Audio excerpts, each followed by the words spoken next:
Come with me as I escape London for a day to explore the storybook charm of the English countryside in the Cotswolds, as well as the historic city of Oxford. In the Cotswolds, we'll wander through the honey-stone cottages of Burford and along the fairytale rivers of Bourton-on-the-Water. Then we'll dive into the history of Oxford University, stroll beneath the Bridge of Sighs and explore the beauty of Oxford. This is the ultimate UK day trip and I'm taking you with me. Morning everyone, I'm now off to Cotswold and Oxford, a day trip outside of London. Haven't done it in a while. The coach is right behind me, so let's go. The Oxford service station is a really pretty place. Lots of food options here. And the Cotswolds is an area that spans 780 miles. When you look at it on a map, you'll see that it sort of goes in this like S shape. We are now, folks, entering into the main high street of Burford. Burford is often called the gateway to the Cotswolds. This medieval town grew wealthy from the wool trade, and its high street, lined with honey-coloured cottages, has hardly changed in centuries. It's like stepping straight into England's past. So just got off the coach here in Cotswold, and that's our guide. And look at the stones on these buildings, really old school, beautiful. So just walking through here in Burford, and this is the local church. It's a very sunny day here. I mean, look at these cottages, look at these. The way the landscape is and the actual material of the stones. Really beautiful. Oh, you can hear the church bells. Wow, the church looks absolutely beautiful. Look at the scenic landscape of this. So just walking up the high street here in Burford. Everything you see here is independent stores. Interesting what I find here in the Cotswold, here in Burford. These small roads here just give a very beautiful scenic look. And they're not flat roads. Wow, what a visual that is. So the name Cotswold actually comes from two different segments. So Cots means sheep enclosure and wolds means hills.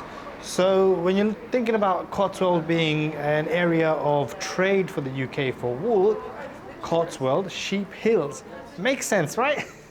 I'm just going through this little tunnel here, and then you come into this area. So this is how buildings here in the Cotswold are like, especially here in Burford. As I mentioned, just the way in which they're developed through these stones, which are centuries old. Just a quick roam around for about half an hour. We're now heading to Burton-on-the-Water. So there should be another half an hour drive or so, if not less, to go and see the fairytale waters over there. I'm not sure what to expect, so it should be quite a surprise. Bourton-on-the-Water is one of the most picturesque villages in the Cotswold, often called the Venice of the Cotswold, because of its charming rivers and low stone bridges. So I've arrived at Bourton-on-the-Water. It was about a 20-minute drive from where we were earlier on. And this is known as the Venice of the Cotswold. Why? Because of this little river here. So this is actually a man-made river that flows across this area. And you'll see these little small arched bridges. So this just gives a whole feel of like a bit like Venice here. And you'll actually have people in the water just floating around, having a bit of fun. But the whole area is very scenic and very, very beautiful. So the river Windrush runs through the village and is crossed by these 16 low arched stone bridges, making it an incredibly photogenic area. So if you're here, there's actually quite a few places you could visit. One of the famous spots is actually a model town, a model sort of village, a model town of this particular village itself, which is 1/9 of the size. So that's where I'll be heading shortly. So doing a walk on one of these bridges. The whole experience so far is giving an impression of completely different worlds. Like you've got the hustle and bustle of London, and then you've got the Cotswold, which is far more relaxing. Though it's quite busy today, but it just gives a very natural scenic landscape, just the way the buildings are made. So heading over to Model Village now. Yeah. Let's see what the experience is like. Gosh, I feel like a giant. So I'm now in Model Village, and this entire village here that you see behind me is a small tiny replica of Bourton-on-the-Water. I mean, look at it. Looks amazing. Never been to a model village before. Oh, it looks stunning. Oh my god, just to even feel the, the buildings. Oh my god, I feel like a proper giant right now. Look at that. Probably come about here. What is that? Is that a... Well, that's a church. So here in Model Village, this is a tiny little hut. Great for photos. So I'm chilling inside this little hut, but if you're wondering how I've arranged this trip, so whenever you are here in the UK and you want to go on a Cotswold tour, I booked it through getyourguide.com, and it's very straightforward, easy. It cost me only £79, so a trip on a single day to Cotswold and Oxford from London, hey, you can't go wrong with that.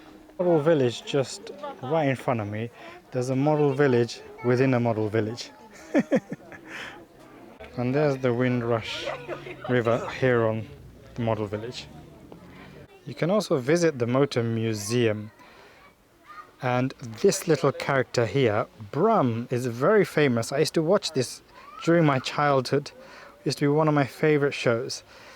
So it's one of the famous characters here. Spent an hour here on Bourton-on-the-Water, so that's now done. Heading over to Oxford. So we'll actually get to see the full town of Oxford, spending a bit more time than we have here in the Cotswold. It was just a quick glimpse to see exactly what Cotswold is all about. Nice place, great to visit, but off to Oxford. I've just arrived at Oxford. Oh my god, I'm just surrounded by the universities. 38 different colleges here, and the view already is mind-boggling because I've always dreamt to come to here in Oxford. I've never been here before, so just to get a glimpse of this place and to even hear just from the tour guide that our prime ministers of this country, a lot of them have been educated here in Oxford. So, I mean, a prestigious university with over 1,000 years of history. Wow, a place to be. Well, I couldn't come to Oxford and not have a backpack, right? I gotta look the part.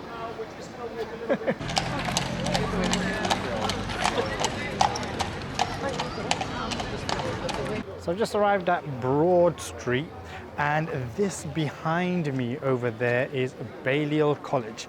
Now Balliol College, if you one very famous individual studied there, and he goes by the name of Boris Johnson. Oh. Apparently he's got his name sketched on one of the desks over there, which is what I've heard. Nice. Just the architecture of this place, the way the buildings are designed, I mean, it is absolutely stunning. Just the visual landscape of it all. I mean, from one spot to another, you just get to see so much, and you get to able to take so much photos because every single spot is almost like an Instagrammable hotspot.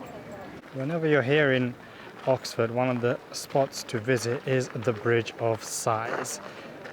And it's often known as a little Venice area here in Oxford.